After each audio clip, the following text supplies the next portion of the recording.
ମାନେ ମୁଁ ଆସିଥିଲି ବର୍ତ୍ତମାନ ଆମର ପାରାଦୀପୀର ଶୁଖୁଆ ଖଳାକୁ।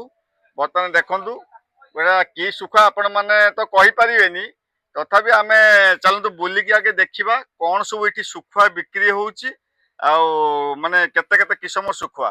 ତାହେଲେ ଦେଖନ୍ତୁ ବିଭିନ୍ନ କ୍ୱାଲିଟିର ଏଠି ଶୁଖୁଆ ବିକ୍ରି ହଉଛି।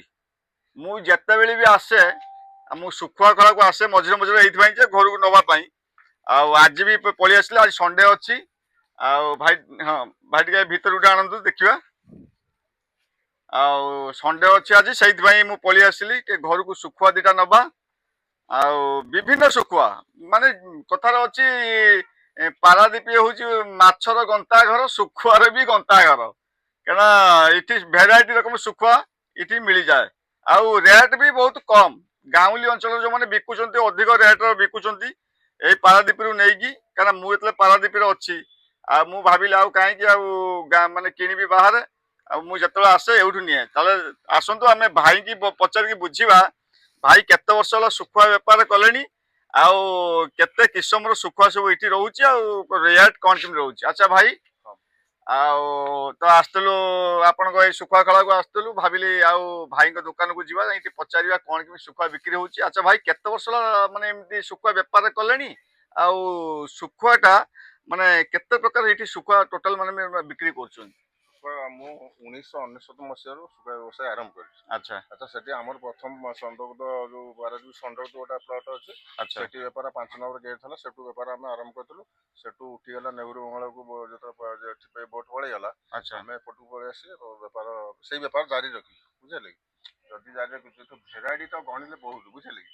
ତ ଭେରାଇଟି ହିସାବ କରି ଆପଣମାନେ ସବୁ କ୍ୟାମେରାରେ ସବୁ ନେଇଯାଆନ୍ତୁ, ବହୁତ ପ୍ରକାର। ଆଉ ବର୍ତ୍ତମାନ ଆଚ୍ଛା ରେଟ୍ ଶୁଣନ୍ତୁ, ବର୍ତ୍ତମାନ ଅଫ୍ ସିଜିନ୍ ଶୁଖୁଆ ଭେରାଇଟି ବର୍ତ୍ତମାନ ଆମ କତିରେ କମ ଅଛି। ଆଚ୍ଛା ତାର ଆଚ୍ଛା ସିଜିନ୍ ହଉଛି ଶୀତ ସିଜିନ୍, ପ୍ରଚୁର ଶୁଖୁଆ ଆମର ଏଠି ଆଚ୍ଛା ଆଚ୍ଛା ଆଦାତ ହୁଏ। ବର୍ତ୍ତମାନ ଅଫ୍ ସିଜିନ୍ ଶୁଖୁଆ ବହୁତ କମ ଅଛି। ଆଉ ରେଟ୍ ସୁବିଧା ସୁବିଧା ଅର୍ଥ ଆମେ ଏଠି ହାରାହାରି 50 ଘର ବ୍ୟବସାୟ କରୁଛନ୍ତି। ଆଚ୍ଛା ଆଚ୍ଛା ରେଟ୍ ଏଠୁ ସବୁ ବ୍ୟବସାୟୀ ମାନେ ଆମ କତିରୁ ଆସି ଶୁଖୁଆ ନେଉଛନ୍ତି। ଆଚ୍ଛା, ଗୋଟେ କଥା ଆପଣଙ୍କର ମନେ ଥିବ କି ନା ମୁଁ କହିପାରିବିନି, ତଥାପି ଆପଣ ଜାଣିଥିବେ ବୋଧେ ଆମ ଯୋଉ ପାରାଦୀପରେ ଶୁଖୁଆ ଖଳାଟା କେବେ ଏଟା ସ୍ଥାପିତ ହେଇଥିଲା, ମାନେ କେବେଠୁ ଆରମ୍ଭ ହେଇଥିଲା ମନେ ଅଛି?